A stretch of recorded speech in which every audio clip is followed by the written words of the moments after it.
नमस्कार दोस्तों। आज हम लोग अपने क्लास में कुमार गौरव सर के द्वारा लिखित सामान्य उत्कर्ष प्रकाशन का फिजिक्स का ऑब्जेक्टिव टाइप क्वेश्चन देखने वाला हूं, जो कि हमारे एग्जाम के लिए बहुत ही महत्वपूर्ण है। तो चलिए देखते हैं कि सबसे पहला क्वेश्चन क्या है। तो सबसे पहला क्वेश्चन जो दिया हुआ है वह दिया हुआ है, ज्योति तीव्रता का मात्रक होता है। तीव्रता का जो मात्रक होता है वह क्या होता है, तो वह कैंडेला होता है। चलिए अब हम दूसरा नंबर क्वेश्चन देखते हैं कि क्या दिया हुआ है। दूसरा नंबर क्वेश्चन है कि बल आघूर्ण का ऐसा मात्रक है। बल आघूर्ण का ऐसा मात्रक क्या होता है, तो बल आघूर्ण का जो ऐसा मात्रक होता है वह होता है न्यूटन मीटर होता है। तो हम लोग याद रखेंगे कि बल आघूर्ण का ऐसा मात्रक क्या होता है, न्यूटन मीटर होता है। थर्ड क्वेश्चन देखते हैं, तीसरा नंबर क्वेश्चन, तापमान का ऐसा मात्रक है। यानी कि हम लोग देखेंगे तापमान का ऐसा मात्रक क्या होता है, तो केल्विन होता है। तापमान का ऐसा मात्रक क्या याद रखेंगे, केल्विन। चार नंबर क्वेश्चन, चलिए देखते हैं संवेग का ऐसा मात्रक। संवेग का ऐसा मात्रक क्या होता है, तो संवेग का जो ऐसा मात्रक होता है वह केजी मीटर प्रति सेकेंड होता है। तो हम लोग याद रखेंगे संवेग का ऐसा मात्रक क्या होता है, केजी मीटर प्रति सेकेंड होता है।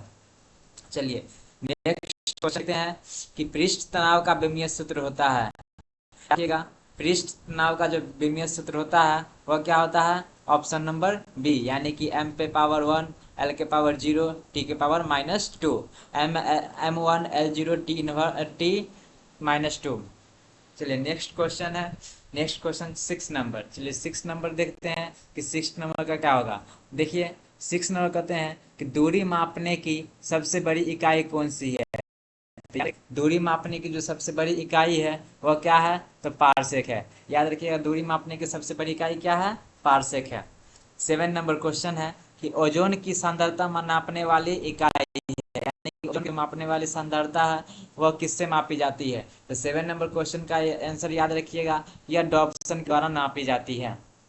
चलिए 8 नंबर देखते हैं कि 8 नंबर क्वेश्चन कहता है क्यूरी किसकी इकाई का नाम है। कि क्यूरी की इकाई क्या है, तो क्यूरी किसकी इकाई है, तो क्यूरी का जो याद रखिएगा वह हमारा क्या आ जाएगा, ऑप्शन नंबर ए, यानी कि रेडियो एक्टिव धर्मिता, जिसे हम लोग क्या कहते हैं, रेडियो एक्टिविटी कहते हैं। चलिए नेक्स्ट क्वेश्चन है 9 नंबर कि मापन की ब्रिटिश प्रणाली कौन सी है। याद रखिएगा मापन की ब्रिटिश प्रणाली जो है वह कौन सी हो जाएगी, तो ऑप्शन नंबर बी, यानी कि एपीएस पद्धति हो जाएगी, यानी foot pound second.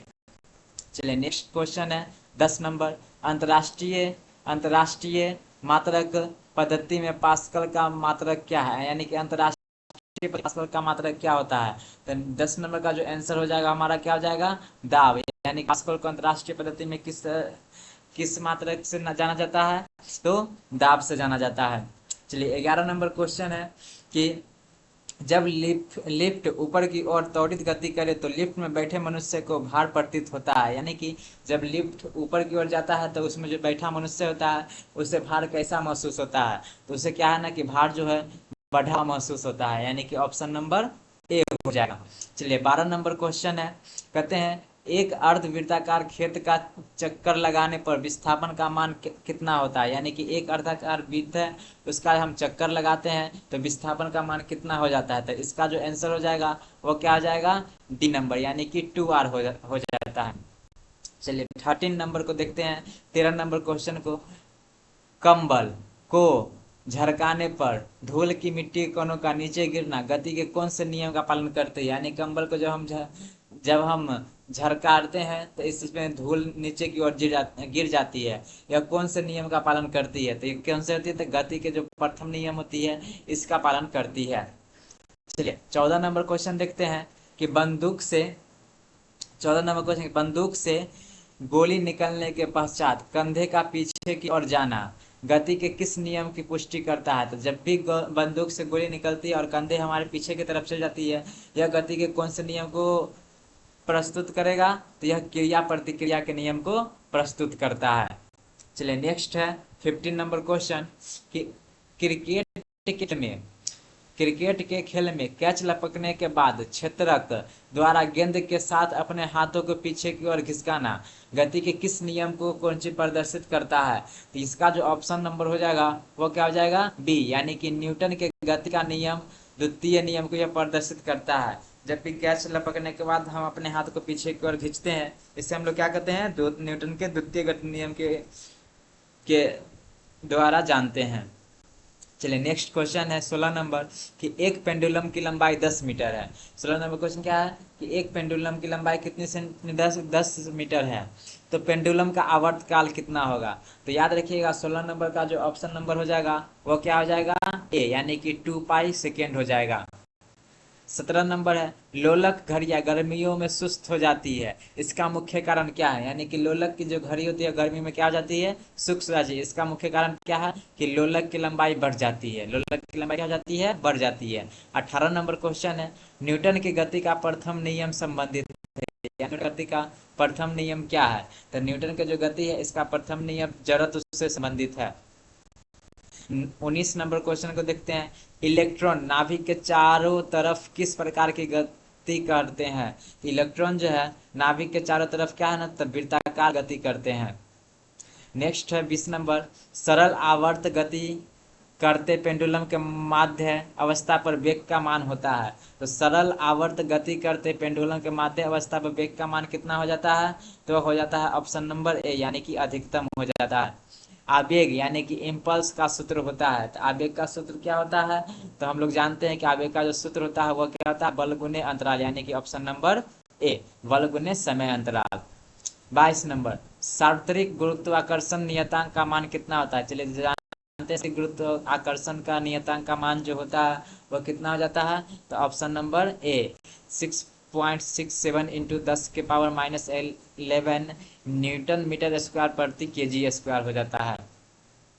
23 number question है कि 1 न्यूटन कितने डायन के बराबर होता है? तो 23 नंबर का जो आंसर हो जाएगा हमारा क्या हो जाएगा? ऑप्शन नंबर ए, यानी कि 10 के पावर 5 के बराबर होता है। 1 न्यूटन कितने डायन के बराबर होता है? तो 10 के पावर 5 डायन के बराबर होता है। चलिए नेक्स्ट है कि 24 नंबर वॉशिंग मशीन किस सिद्धांत पर कार्य करती है? तो 24 नंबर का जो आंसर हो जाएगा वो ऑप्शन नंबर क्या हो जाएगा? डी, अब केंद्रीय बल पर कार्य करती है। 25 नंबर क्वेश्चन है बल को गति का कौन सा नियम परिभाषित करता है? यानी कि बल को जो है गति का कौन सा नियम परिभाषित करता है? तो गति का दूसरा नियम को बल परिभाषित करता है, यानी कि बल का दूसरा परिभाषा क्या आता है? गति का दूसरा नियम है। 26 नंबर क्वेश्चन है गुरुत्वाकर्षण का सिद्धांत किसने दिया था? तो गुरुत्वाकर्षण का जो सिद्धांत है वो किसने दिया था? तो ऑप्शन नंबर सी, यानी कि आइजैक न्यूटन ने दिया था। 27 नंबर क्वेश्चन है किसी वस्तु का द्रव्यमान 5 किलोग्राम है तो वस्तु का भार होगा। अब कोई वस्तु है जिसका द्रव्यमान कितना है? तो 5 केजी है। अब 5 केजी है तो इसका क्या है ना कि हमको निकालना है भार। तो 5, ऑप्शन नंबर इसका कितना हो जाएगा? 27 का ऑप्शन नंबर हो जाएगा बी, यानी कि 50 न्यूटन।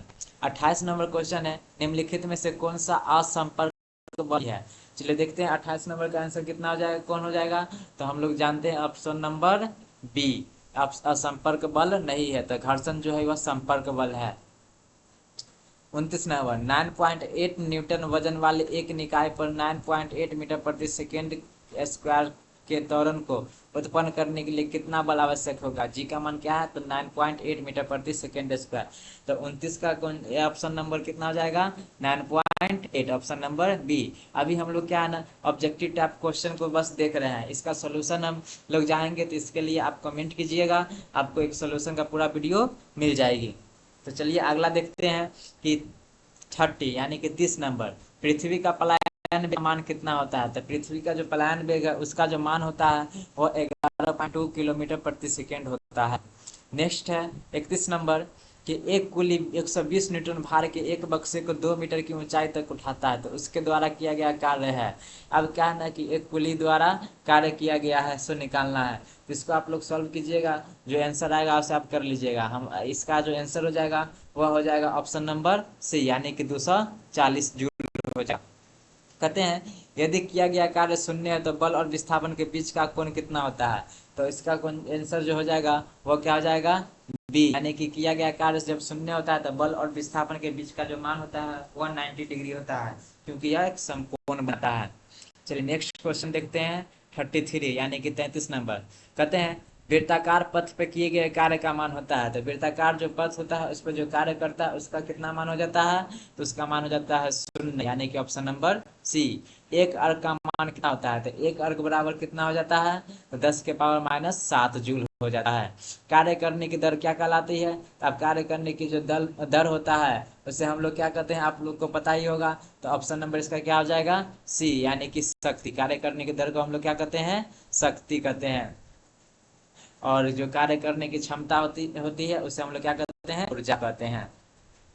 36 नंबर है, आइंस्टीन ने ऊर्जा एवं द्रव्यमान को किस समीकरण के माध्यम से बताया था, तो 36 का जो आंसर हो जाएगा वह क्या हो जाएगा हमारा, ई नंबर हो जाएगा, यानी कि ई बराबर mc² था।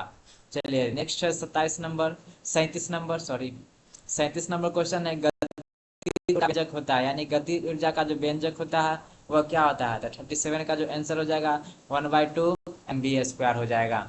चलिए अगला देखते हैं 38, पवन ऊर्जा में ऊर्जा के किस रूप का विद्युत ऊर्जा में परिवर्तन होता है, तो पवन ऊर्जा में जो ऊर्जा जो है वह क्या है ना, गतिज ऊर्जा को क्या करते हैं, विद्युत ऊर्जा में परिवर्तित करते हैं। चलिए नेक्स्ट है 39 नंबर, एक अश्व शक्ति बराबर होती है, यानी कि एक अश्व शक्ति किसके बराबर होती है, तो ये हम लोग को ये पता ही है 746 वाट के बराबर होती है। यांत्रिक ऊर्जा को ध्वनि ऊर्जा में बदलने वाली युक्ति है वह क्या कहलाती है, तो यांत्रिक ऊर्जा को जो ध्वनि ऊर्जा में बदलती है उसे हम लोग क्या कहते हैं, सितार कहते हैं। नेक्स्ट है 41 नंबर, कि 1 कैलोरी में कितने जूल होते हैं, तो 41 नंबर का जो आंसर हो जाएगा वह क्या हो जाएगा, बी हो जाएगा, 4.2 जूल होती है। भूमध्य रेखा से गर्म हवाओं का ऊपर उठना उष्मा संचरण की किस विधि से संबंधित है, तो भूमध्य रेखा में जो गर्म हवा होती है उससे ऊपर उठता है, उसका कौन चीज है कि किस विधि से संचरित है, तो 42 का जो आंसर हो जाएगा वो क्या हो जाएगा, संवहन विधि से संबंधित है, यानी कि ऑप्शन नंबर बी।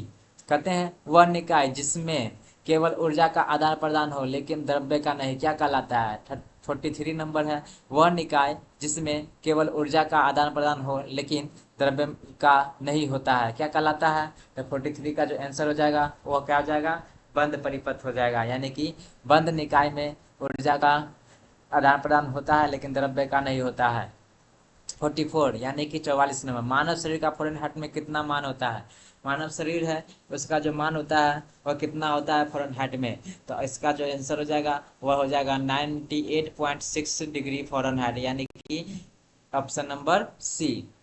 45 नंबर है, उष्मा के स्थानांतरण की दर किस विधि में अधिकतम होती है, तो उष्मा के जो स्थानांतरण है उसकी दर किस विधि में अधिक होती है, तो इसका जो आंसर हो जाएगा वह हो जाएगा विकिरण, यानी कि विकिरण विधि में उष्मा के स्थानांतरण की दर सबसे अधिक होती है।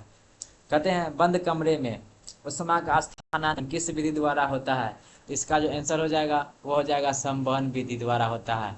47 सेल्सियस तथा फ़ारेनहाइट थर्मामीटर एक समान पाठ्यांक दर्शाएंगे, तो 47 का जो आंसर हो जाएगा वो ऑप्शन नंबर हो जाएगा ए, यानी कि -40 डिग्री सेल्सियस पे।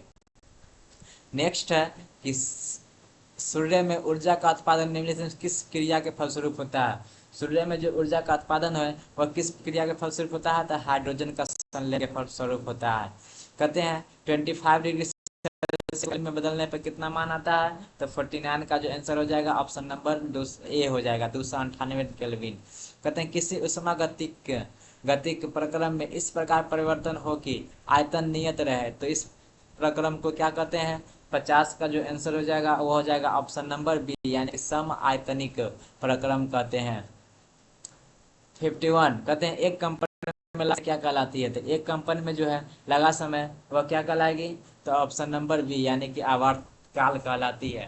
तो चलिए दोस्तों यहीं तक रहने देते हैं, धन्यवाद। इसमें कुल 115 क्वेश्चन है जिसे हम कल के क्लास में करेंगे। Thank you very much.